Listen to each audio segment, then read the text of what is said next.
DeWiki, altrightnovelist.com. I wanted to finish up my analysis of Act 3, Scene 1 of Hamlet.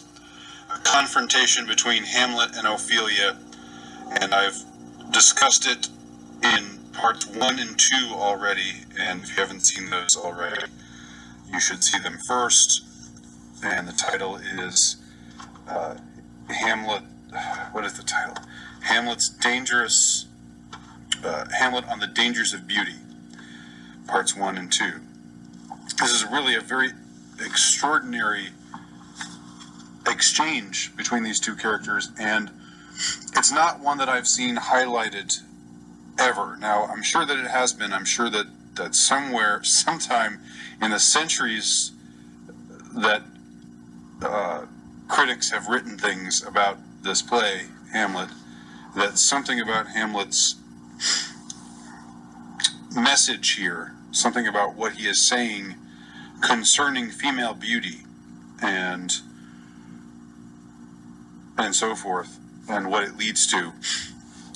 Somebody somewhere must have highlighted it, but I just haven't seen it highlighted anywhere in what I've looked at and read into. So I want to just talk about it a little bit for my own purposes. So the last time I was talking about how Hamlet really goes after her, really lets her have it after she offers to give him back his keepsakes, the love letters that he'd written her. And at first he says that, yeah, okay, I loved you. And then she says, you made me think so. And then he says, well, you shouldn't have thought so. I didn't love you. And he really goes after her in a way that seems very cruel, is very cruel, and makes us really pity Ophelia. But is he being cruel to be kind? Is there a method to his madness? These are both phrases that originate from Hamlet. Is that what applies here in the way that he's treating Ophelia in this scene? He has reason to feel put out by her, or put off by her, to be angry with her in a way because she is breaking things off with him unexpectedly.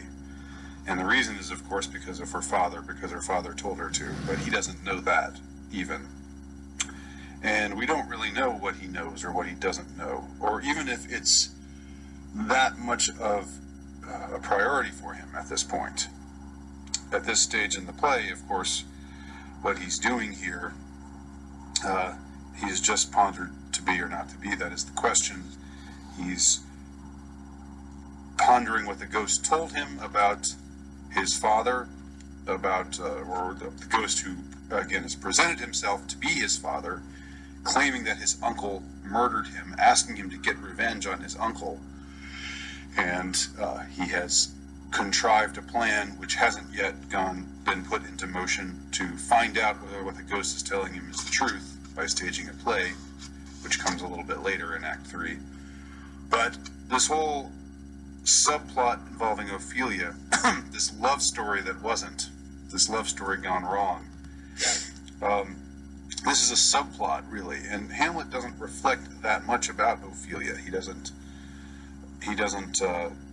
talk much about, there's nothing in his soliloquies concerning Ophelia that I can think of. He's concerned with these other things, these, what most would say were more important things. And yet, in this scene with Ophelia, we get to see a little bit about what's going through his mind with respect to Ophelia and with respect to her beauty. And he's also reflecting, he must also be reflecting in some way upon his mother, even though to him, to Hamlet, it's kind of gross that his mother would take up with that his mother would actually still have her sexuality to this extent at her advanced age. I mean, there's something, it's kind of funny. It's kind of how anyone feels grossed out by their parents getting turned on or having a sex drive in any way. It's the same thing here with Hamlet, similar thing here with Hamlet. Of course, he's disgusted with his mother for her betrayal, the fact that she remarried his uncle so soon after his father's death, his father's murder. The question is whether did she suspect in any way that it was a murder? That's another thing entirely. But here he's talking to Ophelia, and Ophelia is acting as a kind of proxy for his mother and for women in general, for beauty in women in general. So he's just told her where I left off last time. Don't have anything to do with men. Believe none of us, get thy ways to a nunnery. And then he asks, where's your father? And Ophelia answers, and this is a lie. She says, at home, my lord. Now, Ophelia, this is the first time we know that Ophelia is deceiving. Before this, she might just have been naive in what she says about beauty having discourse, that beauty and honesty should have discourse. Maybe she just doesn't see the downside of that scenario of beauty and honesty having discourse, or maybe she's cunning. Maybe she knows what he's saying and is trying to deny it. It's not clear. But we'll see. Hamlet will come back to that later. But when he asks her, where's your father? She says, at home, my lord. That is a lie, because she knows that her father and Claudius, Hamlet's uncle, the murderer of Hamlet's father, she knows that they are nearby, spying on them, seeing what Hamlet will be doing, seeing how he will react to what Ophelia is saying here. And it might be that Hamlet has caught on. A lot of stagings of Hamlet have something happen, like somebody drops something or makes an inadvertent noise, and he realizes that he's being spied on at this point. But there's nothing in the text necessarily to say that. So he asks, where's your father?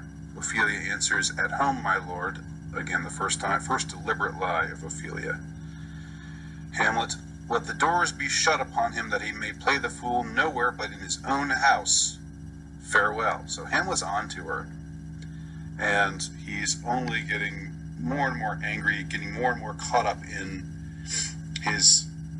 what he had called an antic disposition, but this is not very antic in any kind of funny sense at this point. He's, of course, the madness, there's a method to his madness, but here his madness seems to really be, take the form of a rant. But even again, as I was saying before, even in his ranting, there is so much substance, there is so much to glean from what he's saying here, and it gets lost because, again, I don't think anybody has really looked that hard. Nobody that I know of has looked that hard at what he's saying here, and what he's saying here might just be the key to everything. So Hamlet says, let the doors be shut upon him, that he may play the fool nowhere but in his own house. Farewell. Ophelia, oh, help him, you sweet heavens. This is Ophelia feeling pity for Hamlet, feeling like he's lost his mind, and maybe he has a little bit. And then he says to her, he returns to the theme that he's been talking about before, get thee to a nunnery theme. He says, if thou dost marry, I'll give this thy plague for thy dowry. If your plague for your dowry, that's quite a striking expression. Be thou chaste as ice, as pure as snow, thou shalt not escape calumny. No matter what you do, you will not, the evil, the sin, the corruption will stick to you if you marry. Therefore, he goes on, get thee to a nunnery, go, farewell. Or, he keeps coming back to this, he keeps coming back to the point on which he's ranting here, and says something new every single time. Or, if thou wilt needs marry, marry a fool. For wise men know well enough what monsters you make of them. To a nunnery go, and quickly too, farewell. And Ophelia says, heavenly powers restore him. Again, feeling heartbroken, not only at the things he's saying to her, but also at the idea that he seems to be just losing it right in front of her.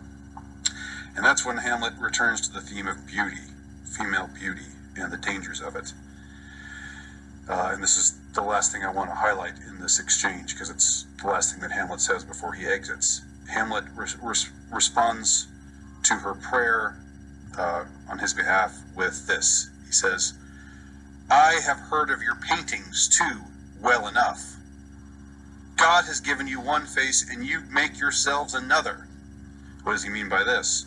What he means is that women are given a certain face by God.